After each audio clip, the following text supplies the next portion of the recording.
Assalamualaikum teman-teman, jumpa lagi bersama saya Adim dan masih tetap membahas seputaran gangguan asam lambung GERD ACT Pisumgatis. Oke teman-teman ya, di season kali ini saya akan coba menjelaskan ya ataupun memberikan sekedar sharing ya teman-teman ya. Hanya sekedar sharing pengalaman saya saat terkena gangguan asam lambung GERD ACT Pisumgatis.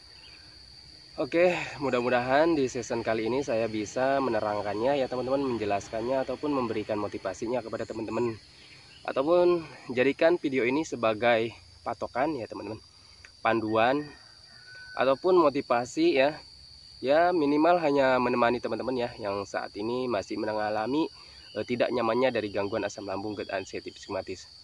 Oke teman-teman ya, di season kali ini saya akan mencoba membahas dari kita ini sekarang ini terkena dua gangguan ya teman-teman. Ini untuk memastikan aja ya teman-teman, untuk memastikan saja bahwa teman-teman itu sebenarnya sehat ya teman-teman. Ya karena untuk orang-orang yang terkena gangguan asam lambung GERD ACT Pisumgatis itu seringnya yang paling berat itu di teman-teman, di psikisnya gitu teman-teman ya. Seperti itu ya, karena gimana ya saya menjelaskan dari melihat dari komentar-komentar itu, untuk sensasi medisnya ya di yang komentar yang sering dilontarkan oleh teman-teman itu kepada saya itu, menurut feeling saya gitu ya teman-teman, mereka tuh yang kalian tuh seringnya gitu mengalaminya dari psikis teman-teman ya, bukan dari sensasi medisnya gitu.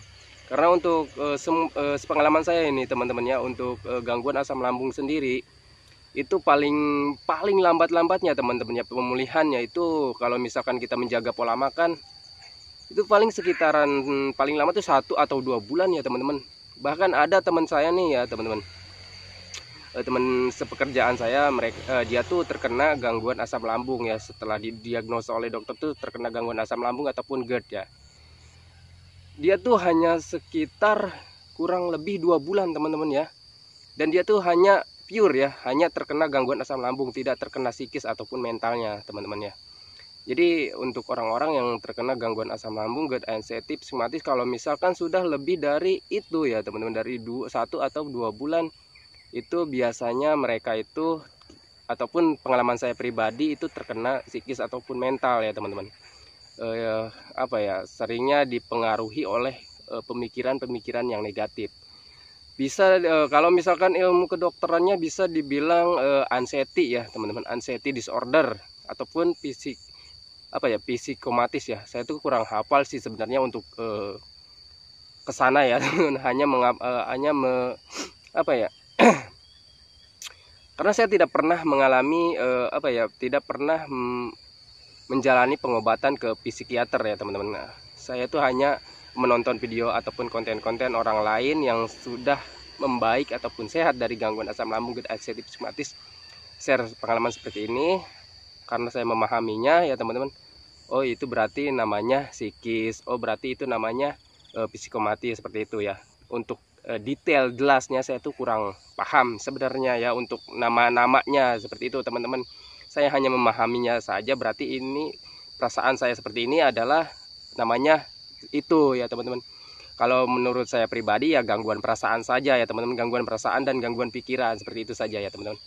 Oke, sebelum lanjut ya teman-teman, tolong buat teman-teman yang baru bergabung di video ini, tolong videonya itu di subscribe ya teman-teman, di like dan dinyalakan juga lonceng notifikasinya, karena saya tuh akan terus upload seputaran gangguan asam lambung GERD ACT dan psikomatis menurut pengalaman saya, seperti itu ya teman-teman. Oke, lanjut lagi ya teman-teman. Jadi untuk orang-orang yang terkena gangguan asam lambung GERD ACT Pisumgatis, kita bahas dari sensasi medisnya dulu teman-teman ya. Untuk di sensasi medisnya itu biasanya untuk orang-orang yang mengalami gangguan asam lambung itu seperti perut begah ya teman-teman, perih, terus terasa melilit ya teman-teman.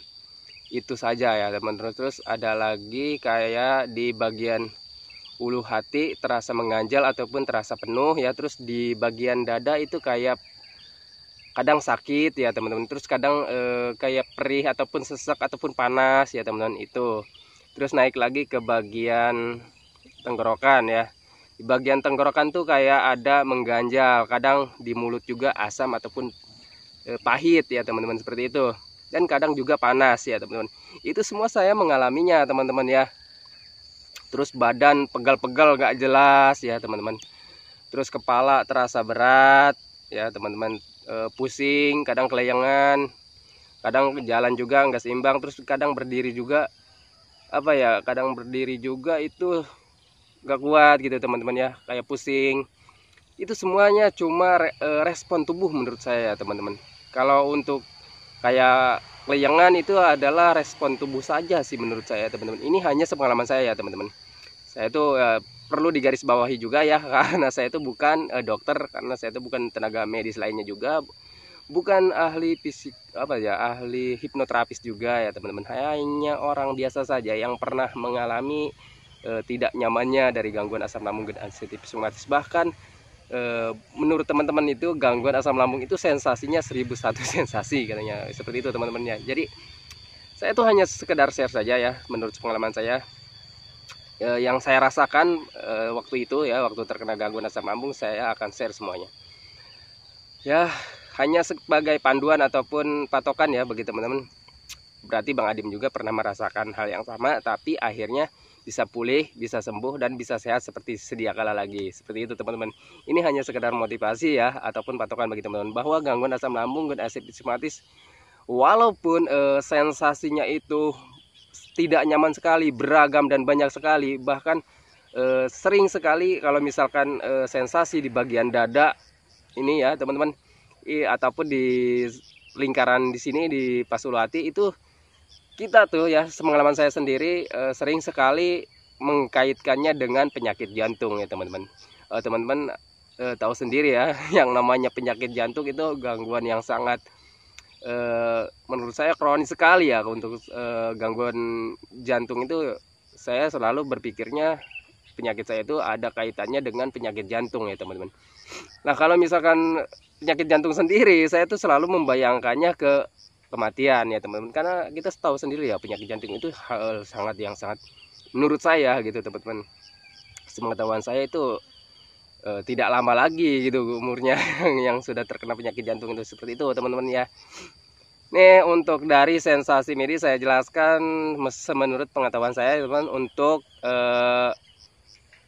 apa ya, sensasi di bagian perut itu kadang ada perih ya teman-teman, ada kembung, begah. Itu kalau misalkan kembung sama begah itu adalah gas ya teman-teman, gas lambung yang dihasilkan oleh si asam lambung tersebut teman-teman ya. Untuk asam lambungnya karena tidak normal mencerna makanan, akhirnya menimbulkan gas juga ya teman-teman. Dan untuk perih sendiri ini teman-teman ya, sepengalaman saya waktu itu di saat terkena gangguan asam lambung itu, waktu parah-parahnya ya teman-teman, rasa perih itu gimana ya, tapi perih seperti lapar, kadang juga hanya perih saja teman-teman. Dan waktu itu saya menanganinya hanya dengan makan, minum gitu teman-teman ya. Karena menurut pemikiran saya waktu itu, karena perut saya perih itu rasa lapar teman-teman ya. Saya prediksinya seperti itu aja. Saya prediksi, oh perut saya perih ini berarti perlu makan gitu teman-teman ya, perlu asupan. Karena untuk sepemikiran saya waktu itu, di saat asam lambung tidak normal itu, asam lambung itu bekerja ya teman-teman, tapi tidak ada yang harus dikerjakan gitu teman-teman, tidak ada yang harus dicernanya. Akhirnya saya berpikiran, oh berarti ini asam lambungnya tidak normal ataupun naik ya teman-teman, itu harus saya isi ya pencernaan saya ataupun perut saya. Nah ketika diisi teman-teman ya itu memang untuk rasa perihnya tidak langsung hilang seperti waktu biasa kita normal gitu teman-teman ya. Kalau waktu biasa kita normal ada perut perih, itu diisi makanan itu langsung hilang ya teman-teman perihnya. Itu respon tubuh yang sangat normal ya teman-teman. Dan untuk waktu terkena asam lambung itu memang tidak langsung hilang ya teman-teman, tapi agak enakan ke hati, ke pikirannya teman-teman ya, seperti itu. Lalu saya perbanyak juga minum air hangatnya teman-teman. Itu hanya seperti itu saja saya menanganinya ya teman-teman. Dan untuk kembung sendiri ya kita harus menyadarinya ya teman-teman, harus memahaminya, karena untuk perut kembung ataupun begah itu adalah hasil dari gasnya gas asam lambungnya yang berlebih teman-teman. Kalau misalkan asam lambungnya tidak normal, gasnya akan berlebih ya teman-teman. Jadi banyak gas gitu perut kita. Dan lalu gimana sih Bang untuk mengeluarkan gas yang berlebih? Dari logikanya teman-teman, kalau misalkan gasnya berlebih kan harus dikeluarkan ya teman-teman.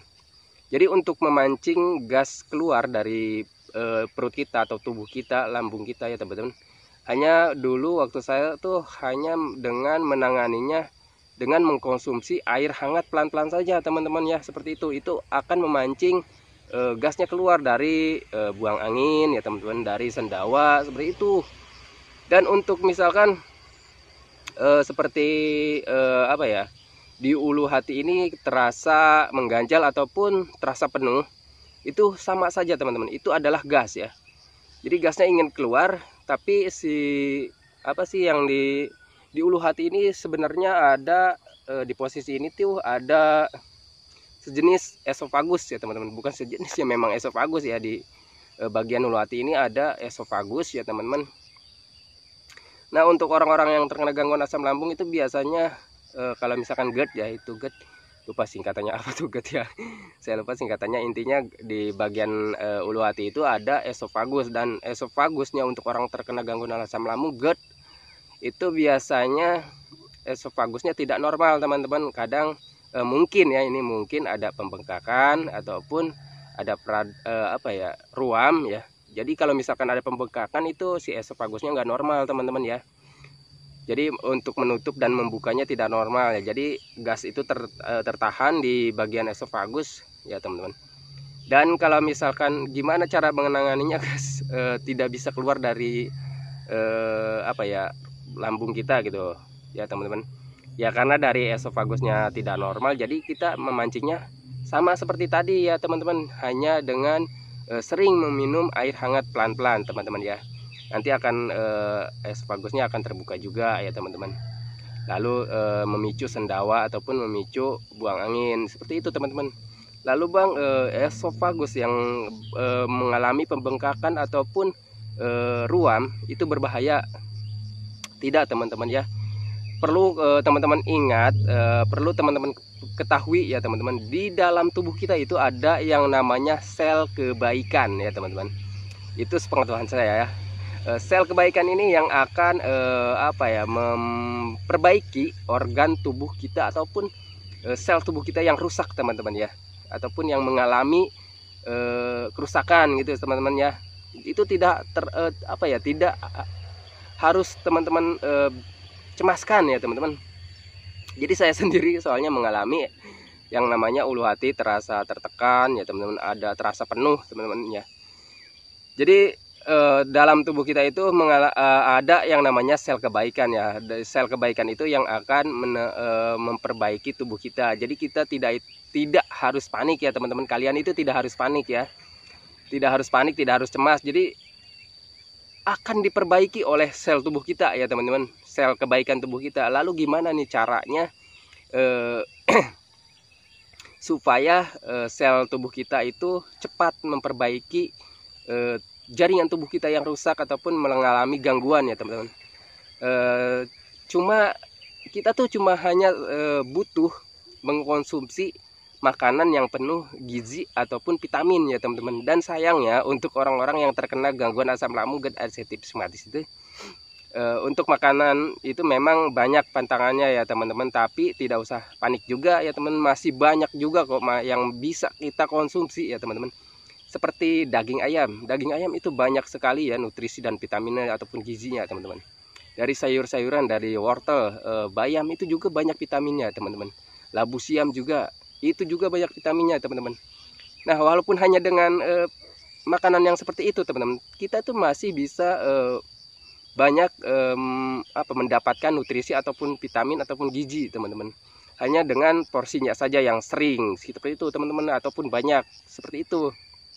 Jadi tidak usah panik ya teman-teman, tidak usah khawatir dengan kalau misalkan teman-teman itu didiagnosa GERD ataupun gastritis. Gastritis sendiri itu ada ruam ya katanya ya. Gastritis sendiri itu ada ruam di bagian lambung kita, jadi gak usah panik juga, gak usah cemas juga teman-teman.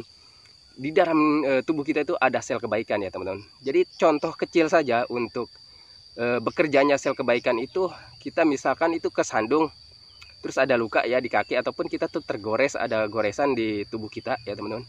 Tanpa kita apa-apain ya teman-teman, misalkan teman-teman itu tergores di mana saja ya di anggota tubuh kita, tanpa kita apa-apain teman-teman, ruam ataupun goresan itu ataupun luka itu bisa apa ya, sembuh sendiri teman-teman ya. Bisa, saya pernah soalnya ya kalau kesandung, saya sering banget kesandung nih karena jempol kaki saya tuh panjang, jadi saya sering kesandung sendiri teman-teman ya. Jadi jempol kaki itu kesandung kaki sendiri, dan karena kukunya panjang jadi kan ada luka nih di kaki. Itu cuma saya usap aja teman-teman, tanpa saya apa-apain, itu sembuh sendiri teman-teman ya. Lalu tugas kita tuh cuma satu ya teman-teman, menjaga luka itu gimana caranya supaya tidak tergores lagi ataupun terganggu teman-teman ya. Jadi untuk misalkan di dalam, kalau misalkan bang kita untuk esofagus itu kan di dalam bang, masa sih kita gimana menjaganya? Menjaganya mudah teman-teman, hanya dengan menjaga asupan makanannya saja. Hindari makanan-makanan yang berlemaknya lebih, berminyak juga, itu dihindari dulu. Kalau misalkan masih banyak sensasinya ya, sensasi medisnya teman-teman ya. Sensasi medis itu kayak di ulu hatinya masih terasa tertekan perih itu ya, itu sensasi medis namanya ya. Ataupun kembung, begah ya, itu sensasi medisnya. Itu untuk gorengan juga dihindari dulu ya teman-teman, ataupun carilah minyaknya menggorengnya minyaknya yang bagus ya, ataupun yang lebih bagusnya sih dihindari dulu goreng-gorengan ya teman-teman. Terus makanan yang mengandung gas berlebih ya, seperti umbi-umbian ya teman-teman, sayuran putih ya, itu dihindari dulu ya. Sebenarnya mudah ya teman-teman ya. Dan makanan yang apa ya, kasar ya, istilahnya makanan yang keras gitu teman-teman, itu dihindari dulu ya teman-teman. Hanya seperti itu saja. Jadi tugas kita itu hanya menjaganya saja teman-teman ya, agar ini ya, agar lukanya itu tidak tergores lagi ya, seperti itu teman-teman. Hanya menjaga seperti itu hanya ruam saja ataupun hanya pembekakan esofagus saja teman-teman. Jadi tidak usah tidak usah bikin cemas lah teman-teman ya, tidak usah dibikin panik ya teman-teman. Itu tuh hanya gangguan rumahan sebenarnya. Untuk asam lambung itu gangguan rumahan saja teman-teman. Jadi banyak teman-teman kita sudah membaik, sudah sembuh, sudah sehat teman-teman. Bahkan teman saya sendiri banyak sekali teman-teman ya, teman kerja, terus ada saudara saya sendiri ya, itu bahkan untuk saudara saya tuh umurnya udah lebih tua dari saya lah. Terus banyak sih teman-teman ya, orang yang mengalami gangguan asam lambung GERD ulcerative rheumatis itu sudah sembuh total, itu banyak sekali. Jadi teman-teman yang saat ini masih merasakan dari gangguan asam lambung GERD ulcerative rheumatis, tidak usah panik ya teman-teman. Jadi apa ya, kalau menurut saya sih ya, menurut saya pribadi, yang harus ditanganinya itu dari psikisnya saja sih teman-teman ya. Oh ya, dari sebelum kita membahas ke psikis, jadi sering yang bertanya kepada saya itu kayak di bagian tenggorokan itu katanya sering mengganjal bang, pernah mengalami enggak katanya ya. Dari komentar itu, bang sering nggak mengalami mulut asam, pahit ataupun panas, dan di tenggorokan tuh ada rasa mengganjal gitu teman-teman. Jadi untuk penjelasan tenggorokan rasa mengganjal teman-teman, tidak usah panik ya teman-teman ya. Jadi tenggorokan, ada yang komennya gini teman-teman ya, lucu, tapi ya memang saya dulu pernah mengalaminya, tapi ya saya juga dulu panik ya teman-teman ya. Jadi ada yang komen ke saya tuh, bang ini tenggorokan saya tuh nggak nyaman banget, terasa mengganjal, ini tenggorokan saya putus. Apakah bisa putus gitu teman-teman ya, jangan-jangan nanti putus katanya. Enggak teman-teman ya, nggak usah panik, itu nggak akan putus. Itu ciptaan yang maha kuasa ya teman-teman, nggak usah panik, bukan ciptaan manusia. Jadi kita tuh hanya cukup menjaganya saja ya teman-teman. Jadi untuk penjelasan tenggorokan terasa mengganjal ini menurut saya ya teman-teman, menurut pengalaman saya pribadi, untuk tenggorokan terasa mengganjal di bagian tenggorokan kerongkongan itu tuh kalau misalkan saya berpikirnya waktu itu mungkin tenggorokan saya itu ada ruam ya teman-teman. Ya, kenapa bisa mengganjal itu kembali lagi seperti tadi ya, yang namanya di tubuh kita itu ada yang namanya sel kebaikan ya teman-teman. Jadi kalau misalkan tenggorokan kita ada ruam, itu akan diperbaiki juga oleh sel kebaikan tersebut ya teman-teman. Jadi kenapa terasa mengganjal, itu ada misalkan lendir ya teman-teman ya. Si lendir ini sebenarnya adalah sel-sel kebaikan tubuh kita ya teman-teman. Si lendir ini melindungi tenggorokan kita dengan cara apa ya, menutup ruam ataupun ya menutup ruam ya teman-teman di tenggorokan kita dengan lendir tersebut. Itu sedang memperbaiki sebenarnya ya teman-teman. Yang pertama itu sedang memperbaiki, yang kedua itu dia menjaga agar tidak si ruam tersebut tidak tergores lagi ya teman, ataupun terganggu oleh makanan yang kita konsumsi ya teman-teman. Maka dari itu saya menyarankan kepada teman-teman itu hindari dulu makanan-makanan yang bersifat keras ataupun alot ya teman-teman. Kalaupun misalkan teman-teman itu mau mengkonsumsi makanan itu sayuran ataupun daging ayam ya, itu dimasaknya dengan matang sempurna agar apa ya, agar tidak keras teman-teman ya. Dan usahakan juga itu kalau misalkan mengunyah itu supaya halus ya teman-teman. Untuk nasi juga masaknya agak lembek lah ya teman-teman, agar mudah dicerna dan tidak mengganggu. Misalkan kalau misalkan di tenggorokan kita ada ruam ataupun di esofagusnya sedang terganggu ya, supaya tidak mengganggu lagi ya teman-teman ya. Kita dijaga dulu asupan makanannya seperti itu. Nah, itu untuk dari pembahasan medisnya ya teman-teman ya. Jadi sebenarnya ya teman-teman, mungkin dari 100% kalau misalkan dipresentasikan kesehatan kita yang terkena gangguan asam lambung itu, mungkin misalkan hanya untuk sensasi medis itu sebenarnya ya teman-teman, mungkin hanya 1% ya teman-teman. Ataupun kalau besarnya lah level tingginya, mungkin kesehatan dari medisnya itu cuma 10% teman-teman ya, untuk orang-orang yang terkena gangguan asam lambung GERD tipes. Tapi kenapa terasa sangat berat, kenapa terasa sangat membuat cemas? Kita harus pahami dulu nih dari sini nih. Sebenarnya yang mengganggu itu dari pola pikirnya teman-teman, dari psikis ataupun mentalnya. Dari untuk sensasi medisnya saja itu mungkin hanya dari 1-10% saja teman-teman. Itu menurut saya. Karena banyak sekali teman-teman saya itu yang terkena gangguan asam lambung itu hanya 2 paling lama tuh 3 bulan dia sudah sehat teman-teman ya. Karena kalau saya tanya ya teman-teman, lu kenapa sih lu cepet banget sembuh dan gua tuh lama gitu? Lu mungkin banyak pikiran katanya. Kalau gua sih hepan-hepan aja. Jadi untuk penyakit seperti ini saya udah tahu ini katanya dari gangguan ya asam lambung, cukup menjaga pola makan saja katanya. Dan waktu itu saya tuh lambat ya teman-teman, lambat dari pemulihannya karena saya tuh belum memahaminya. Jadi setelah memahaminya ya, oh berarti pengaruh besarnya dari gangguan asam lambung GERD itu karena kita terkena mentalnya teman-teman ya. Mental kita itu menjadi down ya, turun. Karena kenapa? Karena ada trauma, dan si teman saya ini tidak terkena trauma teman-teman ya. Jadi dia tuh ya sudah apa ya, pikirannya enggak traveling lah ya, menurut saya seperti itu. Kalau saya ya teman-teman, jujur menurut pengalaman saya sendiri, saya tuh waktu itu memang berpikirnya waktu terkena gangguan asam lambung itu karena saya tuh pernah mengalami terkena usus buntu juga teman-teman ya, terkena DBD juga ya teman-teman, pernah tipes juga. Jadi saat terkena gangguan asam lambung itu memang rasanya agak mirip-mirip teman-teman ya, ke sensasi seperti tifus, seperti DBD, seperti usus buntu juga ya teman-teman. Jadi agak mirip-mirip. Jadi waktu itu saya trauma ya teman-teman, jangan-jangan usus buntu saya itu kumat ya teman-teman.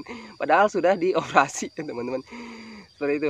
Lalu saya sangkut pautkan lagi, jangan-jangan saya itu kena DBD. Wah, tahu sendiri ya kan kalau misalkan kena DBD, kalau misalkan sudah parah ya kan, seperti itu teman-teman.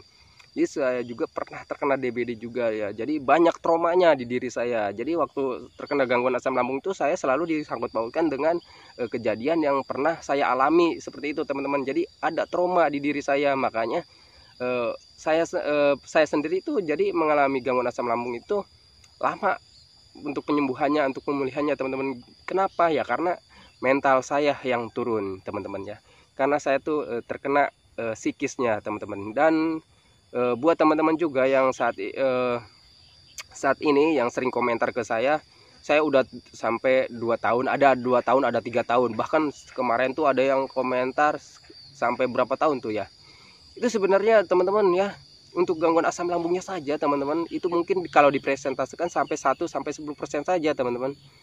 Itu kalau misalkan kita jaga pola makannya ya, contoh kecilnya dari teman saya, menjaga pola makannya saja itu dari 1-2 bulan itu sudah sehat dia teman-teman ya, sudah beres. Dan kenapa kita lama ya, berarti ada mental yang terganggu teman-teman ya, ada psikis ya teman-teman, di situ ada psikomatis, ada anxiety ya. Anxiety biasanya kalau misalkan kecemasan berlebih teman-teman ya, ada sensasi sedikit kita panik, dikaitkan diasumsikan gimana sih ngomongnya ribet ya, disangkut pautkan dengan kejadian-kejadian yang sangat menakutkan. Karena mungkin juga teman-teman ada rasa trauma juga waktu di awal-awal ya teman-teman, di awal-awal terkena gangguan asam lambung itu sensasinya memang seperti mau ya teman-teman, mau mati ya. Karena saya juga mengalami seperti itu, jadi selalu terbayang-bayang dengan kematian. Sensasi seperti ini, wah jangan-jangan jadi nih saya mati, ada sensasi dada sesek, waduh jangan-jangan sekarang nih saya mati ya kan gitu teman-teman. Itu tidak apa-apa teman-teman, itu sebenarnya hanya respon tubuh saja teman-teman ya, hanya respon tubuh saja saat kalau misalkan ada asam lambung naik ya teman-teman. Itu tubuh kita itu merespon ya teman-teman, kayak misalkan esophagus kita terganggu, kalau misalkan asam lambungnya naik ya memang agak perih ya teman-teman. Lalu sensasinya menyebar ke bagian dada, itu sebenarnya hanya respon tubuh saja teman-teman ya. Jadi contoh kecil seperti ini teman-teman ya. Jadi kalau misalkan teman-teman itu minum air hangat ataupun air panas, terus masih panas banget nih ataupun hangat ketelan, terus di bagian dada itu ada sensasi panas juga, seperti itu teman-teman ya. Jadi kalau misalkan asam lambung mengganggu esophagus ya, jadi sensasinya menyebar seperti itu teman-teman ke bagian dada. Itu cuma sensasi saja, respon tubuh saja sebenarnya teman-teman ya. Jadi contoh kecilnya seperti kita minum air panas, pasti panasnya juga akan menyebar ke bagian dada teman-teman, seperti itu. Itu contoh kecilnya jadi kita tuh hanya cukup berpikir normal saja teman-teman, berpikir secara logikanya saja ya. Jadi teman-teman yang saat ini masih mengalami ketakutan, itu sebenarnya dari psikis teman-teman ya, jadi pemikiran kita. Jadi jangan terlalu dikhawatirkan ya teman-teman ya. Karena untuk psikis, pemikiran itu dilawan saja teman-teman ya, dibiasakan. Kalau misalkan bang saya tuh masih takut untuk sensasi medis tuh udah jarang banget katanya kan, ada yang komentar seperti itu. Saya tuh cuma jarang mengalami sensasi medis, tapi saya tuh masih takut-takut untuk berpergian katanya teman-teman ya. Itu sebenarnya harus dibiasakan teman-teman, harus dibiasakan kembali ya, dilatih ya. Karena kita tuh butuh pelatihan teman-teman. Orang-orang yang terkena gangguan asam lambung, GERD, anxiety, psikomatis, itu mentalnya harus dibina lagi teman-teman ya. Kalau misalkan teman-teman itu masih takut-takut keluar rumah ya, dipaksakan saja teman-teman ya. Karena mental itu memang butuh pembiasaan. Untuk yang kita cemaskan itu sebenarnya tidak akan terjadi teman-teman ya, itu hanya permainan pikiran saja. Jadi tidak usah ditakutkan, tidak usah dikhawatirkan. Jadi kalau misalkan teman-teman itu kalau misalkan mau jalan-jalan saja, yang penting sudah makan, sudah minum, itu saja teman-teman. Jadi tidak usah panik ya, nggak usah dikhawatirkan. Kalau misalkan teman-teman itu mau jalan-jalan nggak takut, terus akhirnya tidak jadi, itu mau sampai kapan teman-teman, mau sampai kapan teman-teman itu menderita seperti itu. Jadi ayolah ya, menurut saya gimana ya saya menjelaskannya, ayolah ya teman-teman ya, bangkit. Jadi gangguan asam lambung dan anxiety psikomatis itu walaupun yang masih mengalami sensasi medis, itu harus dibiasakan juga teman-teman. Dibiasakan juga bergerak ya, berjalan, berjemur di pagi hari. Jadi jangan mentang-mentang kita tuh masih mengalami sensasi medis, nggak enak, ada perut begah ataupun dada sakit, kita tuh hanya duduk rebahan, itu tidak akan membuat tidak akan mendapatkan pembaikan ya teman-teman, tidak akan mendapatkan pemulihan kesembuhan di tubuh teman-teman, itu tidak akan lama gitu temannya pemulihannya ataupun kesembuhannya. Jadi walaupun masih mengalami sensasi medis, karena kita pahami saja teman-teman, gangguan asam lambung GERD psikomatis ini tidak berbahaya kok, tidak berbahaya, dan itu akan sembuh ya teman-teman. Jangankan orang-orang yang terkena menjaga pola makannya, orang-orang yang tidak menjaga pola makan pun, 3P pun tidak menjalankan metodenya 3P pun itu bisa sembuh, tapi dengan durasi yang lama teman-teman ya. Dan teman-teman yang saat ini masih cuma mengalami psikisnya saja atau anxiety ataupun psikomatis, mengalami mental turun, itu perlu pembiasaan saja teman-teman. Dibiasakan saja apapun kegiatan yang membuat teman-teman itu bahagia, kegiatan yang membuat teman-teman itu senang, itu lakukan saja teman-teman. Jangan banyak mikir, mau kemana-mana mikir ini itu, tidak usah. Jadi dialihkan saja, dilawan saja teman-teman. Kalau misalkan teman-teman itu mau ke suatu tempat dibayangkan saja di suatu tempat tersebut, itu teman-teman itu akan mendapatkan kebahagiaan. Teman-teman itu akan mendapatkan melihat pemandangan-pemandangan yang indah. Seperti itu saja teman-teman. Jadi janganlah berpikir ke hal-hal negatif. Itu ya teman-teman ya. Oke teman-teman, sudah capek juga nih ngomongnya, hampir setengah jaman, walaupun gak jelas ya teman-teman.